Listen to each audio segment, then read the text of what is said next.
The story of Noah's Ark is one of the most fascinating and intriguing stories known to mankind. It can be found in virtually 200 accounts all around the world on almost every continent. However, many people today believe Noah's Ark and the flood are just myths or some altered version of ancient beliefs. Of all the stories in the Bible, Noah's Ark and the Great Flood is one of the most controversial. Is it all true? Did it really happen? How did it happen? And if it is true, is there evidence for the flood found in geology and historical records around the world?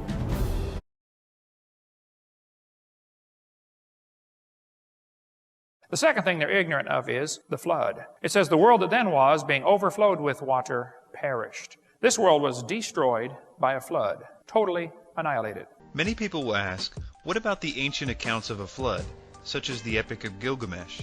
They say that these different accounts prove that the Bible plagiarized earlier stories. I am sometimes amused at this assertion, as the person saying them often doesn't realize that this is a case in favor of the Bible being true. And it is true that the Epic of Gilgamesh and others are very similar to the biblical account. In fact, there are quite a few more that I would like to add to the list before we get started. Legends have surfaced in hundreds of cultures throughout the world that tell of a huge, catastrophic flood that destroyed most of mankind, and that was survived only by a few individuals and animals. Although most historians who have studied this matter estimate that these legends number in the 200s, according to evolutionary geologist Robert Sosh, quote, Noah is but one tale in a worldwide collection of at least 500 flood myths, which are the most widespread of all ancient myths and therefore can be considered among the oldest. Sosh went on to observe, narratives of a mass inundation are found all over the world. Stories of a great deluge are found on every inhabited continent and among a great many different language and culture groups. Over a century ago, the famous Canadian geologist Sir William Dawson wrote about how the record of the flood, quote, is preserved in some of the oldest historical documents of several distinct races of men, and is indirectly corroborated by the whole tenor of the early history of most of the civilized races. Legends have been reported from nations such as China, Babylon, Mexico, Egypt, Sudan, Syria, Persia, India, Norway, Wales, Ireland, Indonesia, Romania, etc., composing a list that could go on for many pages. Although the vast number of such legends is surprising, the similarity between much of their content is equally amazing. James Perloff noted, in 95% of the more than 200 flood legends, the flood was worldwide. In 88%, a certain family was favored. In 70%, survival was by means of a boat. In 67%, animals were also saved. In 66%, the flood was due to the wickedness of man. In 66%, the survivors had been forewarned. In 57%, they ended up on a mountain. And in 35%, birds were sent out from the boat. And in 9%, exactly 8 people were spared. What is the significance of the various flood legends? We have well over 200 flood legends, and possibly more than 500. Many of the legends come from different ages and civilizations that could not possibly have copied any of the similar legends.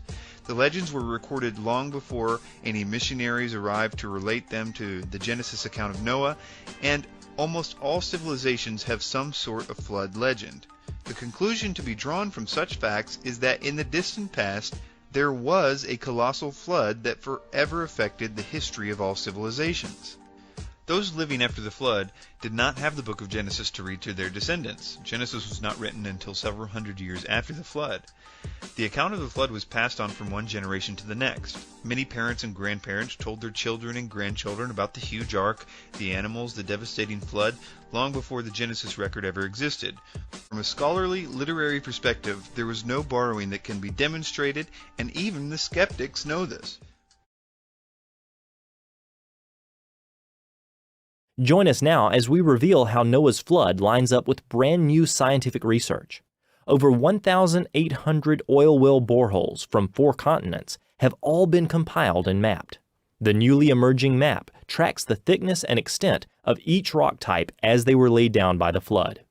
This research reveals the same 6 megasequences of sedimentary rock deposits across multiple continents. Each megasequence contains a huge stack of rock, often with coarse-grained sandstone on the bottom, then finer-grained deposits like shale, then topped by limestones. Each megasequence is bounded above and below by flat, eroded surfaces called unconformities. A few places on Earth have layers that represent all 6 megasequences. How did they get there?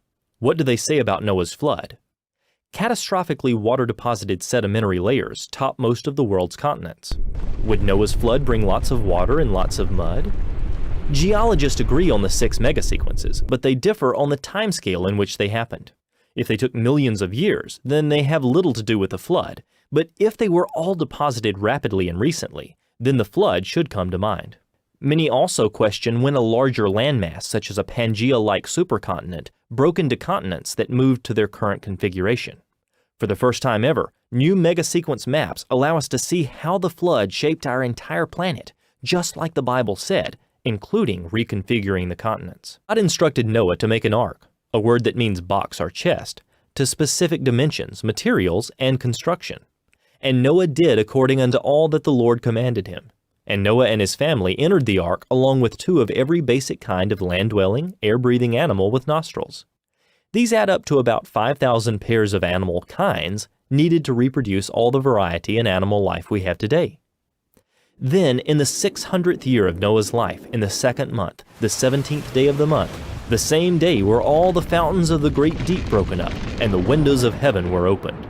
These 2 events, the fountains of the great deep breaking up and the windows of heaven opening, began the first day of a 371-day-long calamity that resurfaced the earth and killed everything that moved on land. Hot magma mixed with steam pierced the earth's crust. Giant rifts or tears ran thousands of miles across the planet. Scalding hot magma vaporized massive amounts of water that jetted into the atmosphere. The water fell back to Earth as intense global rain, along with torrential rain from heaven for 40 days.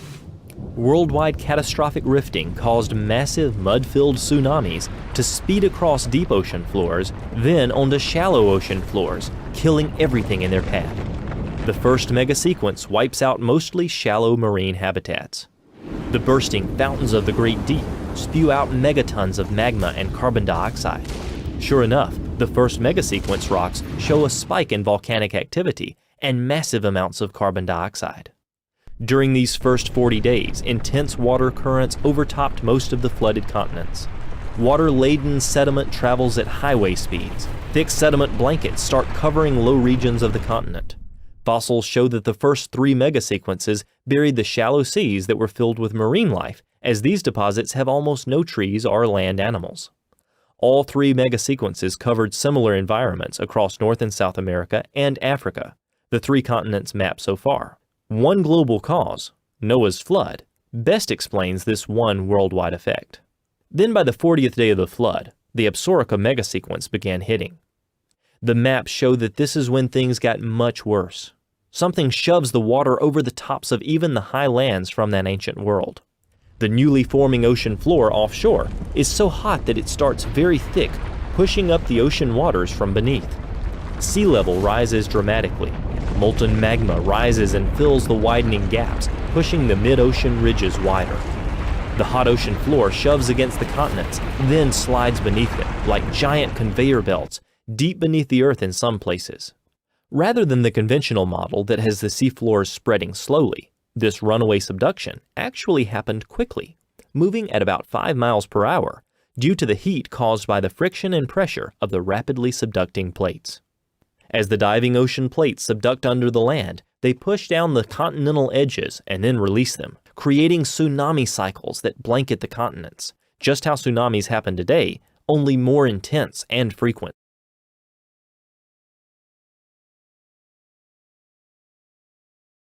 Tsunamis were happening in cycles, several every hour, and with long stretches of subduction zones active at the same time.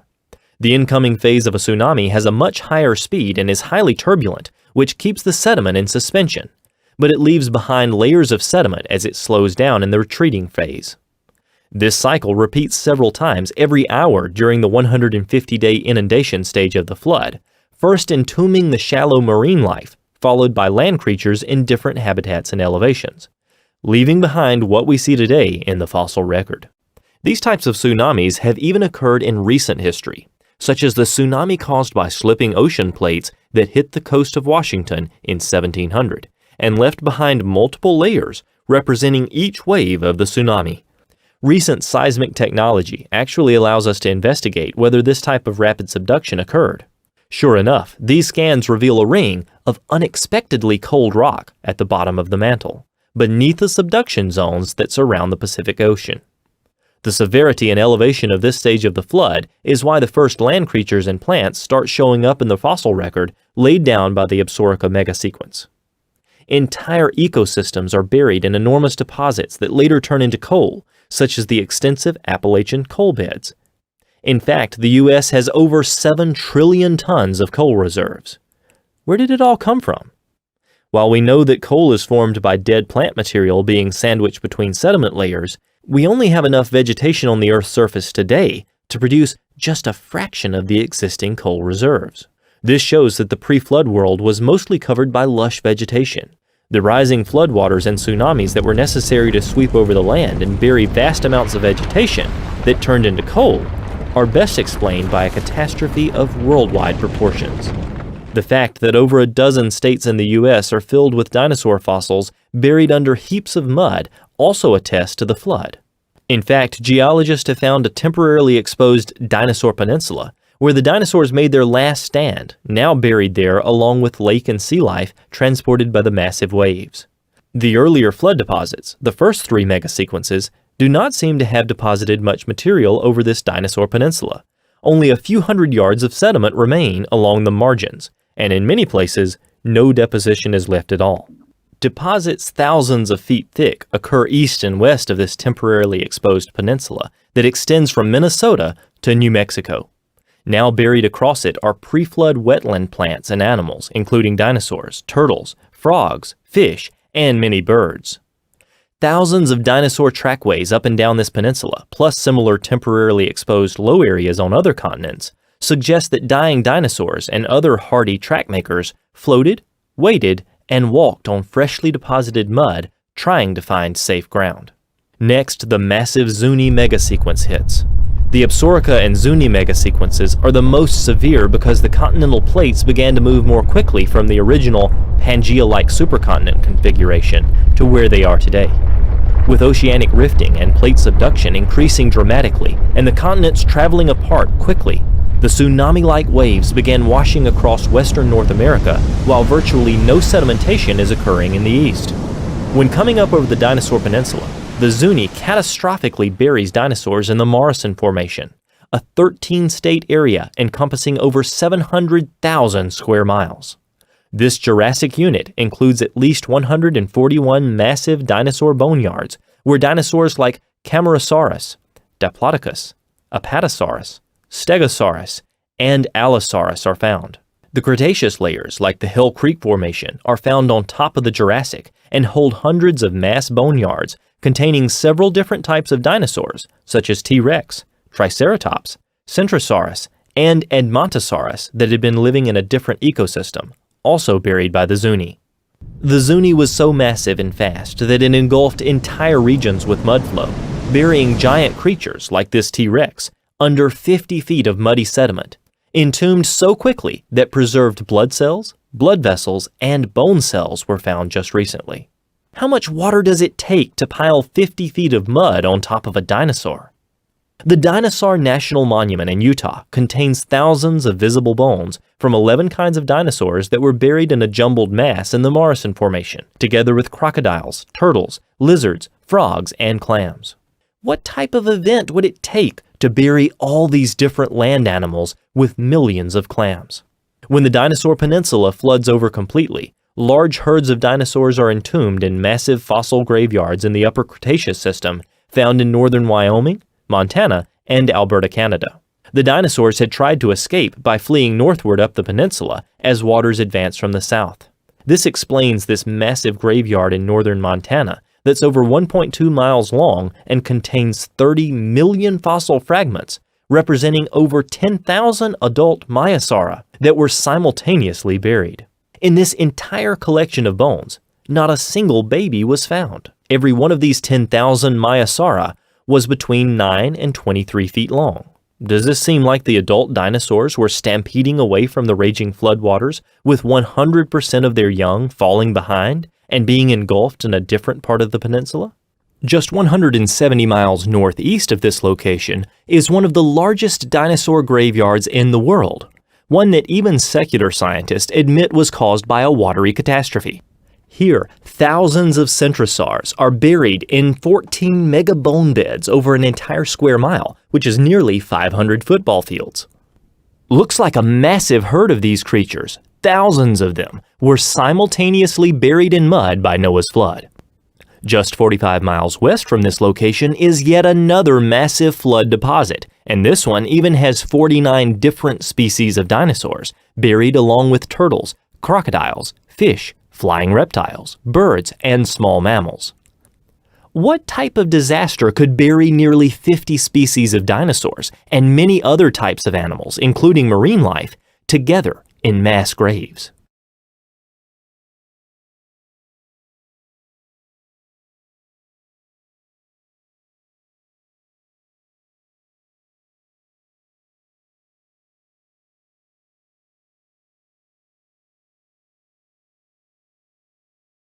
Now, is there evidence today for the location of Noah's Ark? The answer is yes. There is overwhelming evidence for the location of Noah's Ark that can be seen today, and I'm really excited to share this with you. The site we'll be looking at has far more evidence than any other proposed place. It's known today as the Drupanar site, but it is not new, as it has been venerated for thousands of years. Now let's take a moment and orient ourselves regarding some of the places that we're going to be seeing at this location of Noah's Ark today. We see Noah's Ark National Park. It's located about 17 miles or 28 kilometers south of Mount Ararat, about 260 miles or 450 kilometers west of the Caspian Sea, and about 200 miles or 320 kilometers east of the Black Sea. Then we see the actual location of Noah's Ark Visitor Center, drogue and anchor stones, and these can be found all over. Noah's home, that it's believed by many is where Noah lived after the flood. Noah's altar and the corrals, the pasture and the places where he could have had a vineyard and things like that. We see the mountains of Ararat. Then we have Mount Ararat. Then we have this amazing site called the Wall of Heaven, a place called the Crow Won't Land, a village called the Village of the Eight, and we have a stele that has been found and an ostracon. So these are the places that we'll be looking at in this location of Noah's Ark. First, it's in the mountains of Ararat, as the Bible says. Genesis 8:4 says, "Then in the 7th month, on the 17th day of the month, the ark rested on the mountains of Ararat." Notice that the ark came to rest in the mountains of Ararat. It doesn't say it came to rest on the mountain of Ararat, as some claim. Let's look at the evidence within this boat-shaped object. It fits the general dimensions of 300 cubits long by 50 cubits wide by 30 cubits high. Its length is exactly 30 royal cubits, which is 515 feet long, or 157 meters. Its width is larger than 50 royal cubits, which is 86 feet, or 26.21 meters. The ruins today measure 138 feet, or 42 meters wide. So what we see today is that the width of the ark is wider than what the biblical account says. However, this is explained by taking into consideration that the ark's walls probably fell outside as they decomposed and the ark settled down. So this extra width has been explained by understanding that the sides of the ark fell outward as it decayed, or also that the 50 cubits were an average width of the ark, not its width at its widest point. 3 distinct layers or decks have been discovered from different geophysical scans, ground-penetrating radars, and electrical resistivity images taken over the years. These scans reveal these layers only within the ship-shaped object and not outside of it. Many believe the sides now reveal several vertical ribbed timbers used in the ark's construction. Ron Wyatt dug a 6-inch round shaft tunnel into the side of the ark-shaped formation and claimed to have found petrified animal dung, a deer antler, cat hair, human hair, and other fibers. Metal detector tests, taken numerous times over the years, all reveal a very distinct organized pattern of metal beneath the surface, which is consistent with the shape of a large ship. Also, 4 intact metal rods have been discovered by the Turkish government, each measuring about 4 feet or 1.2 meters in length. In June of 1991, an interesting object was discovered which seems to be a large rivet with a washer around it. It was believed to fasten the large timbers of the ark together. An analysis of the rivet object showed it was made of various metals such as titanium, aluminum, iron, and other metals. Interestingly, just centimeters away from this rivet-shaped object, the soil reveals no minerals of iron or metal whatsoever. Now, the Encyclopedia Britannica tells us that because of its chemical activity, aluminum never occurs in the metallic form in nature. It should be noted that the Bible affirms the knowledge and use of iron in Genesis 4:22 before the flood occurred.